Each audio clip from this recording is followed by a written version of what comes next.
agora a participação da nossa companheira jornalista Vera Magalhães aqui no Jornal da Manhã.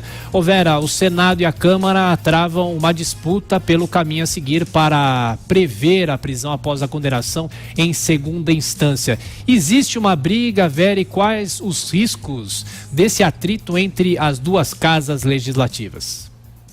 O risco é um querer pegar para si a bola, o outro também, e ninguém fazer nada, Tiago. Esse é o grande risco que existe. Deputados e senadores começaram a duelar qual seria a melhor maneira de prever no ordenamento jurídico, se na Constituição ou no Código de Processo Penal, a possibilidade de que o cumprimento da pena se dê após a segunda instância. Isso vinha sendo feito por jurisprudência do Supremo Tribunal Federal, até que o próprio Supremo, há cerca de um mês, mudou o entendimento e passou a dizer que a Constituição prevê que apenas após o final de todos os recursos, o trânsito final em julgado, é que se pode cumprir pena no Brasil. Então, a bola voltou para o Congresso para que mudasse a lei e passasse a prever a possibilidade de cumprimento da pena após o segundo grau. Tem dois caminhos sendo colocados. Na Câmara, existe uma proposta de emenda à Constituição que é baseada numa outra PEC apresentada em 2013 pelo então ministro do Supremo Tribunal Federal, César Peluso, que muda a tipificação dos recursos, muda o que o Supremo Tribunal Federal e o Superior Tribunal de Justiça podem fazer em casos de recursos após sentença. Então, esses recursos deixam de ter a possibilidade de adiar o trânsito em julgado. Eles passam a ser apenas discussões, eles já são discussões de forma, mas deixam de ter o condão de adiar o trânsito final em julgado. Já o caminho do Senado é por meio de um projeto de lei que muda o Código de Processo Penal e passa a alterar essa situação dos recursos especial e extraordinário no STJ e no STF. Então, agora está uma disputa. O deputado Marcelo Ramos está hoje nos jornais dando declarações de que o Senado quer fazer uma gambiarra e que isso não será suficiente para prever a condenação após segunda instância. Do outro lado, a senadora juíza Selma diz que o que a Câmara quer fazer pode ser questionado depois no Supremo por mexer na Constituição e que é um caminho muito mais tortuoso porque mexe em muito mais coisas.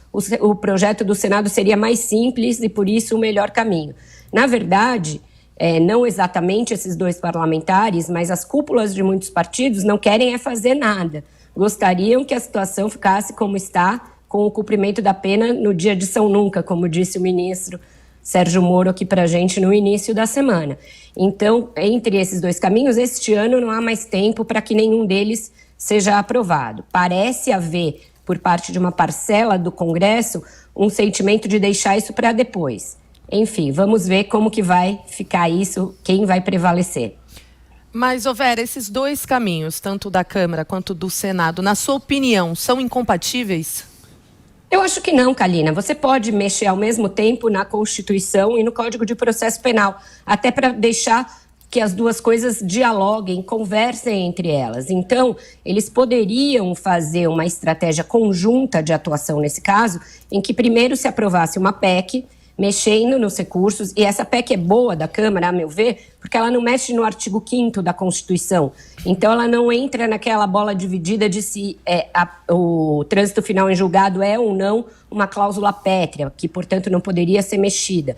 Você continua dizendo que vale a presunção de inocência até o trânsito final em julgado, mas você só desloca este momento do trânsito final em julgado, que passa a ser, então, após condenação em segunda instância. Os outros recursos viram outras ações que você vai discutir ali, questões de filigranas de mérito.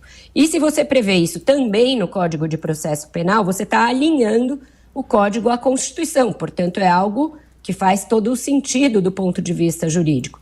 Daí porque a minha desconfiança é que essa disputa aí, por protagonismo, na verdade seja uma disputa para ver quem vai deixar para mais tarde essa discussão que é tão importante para a sociedade, mas que para os políticos é um tanto espinhosa.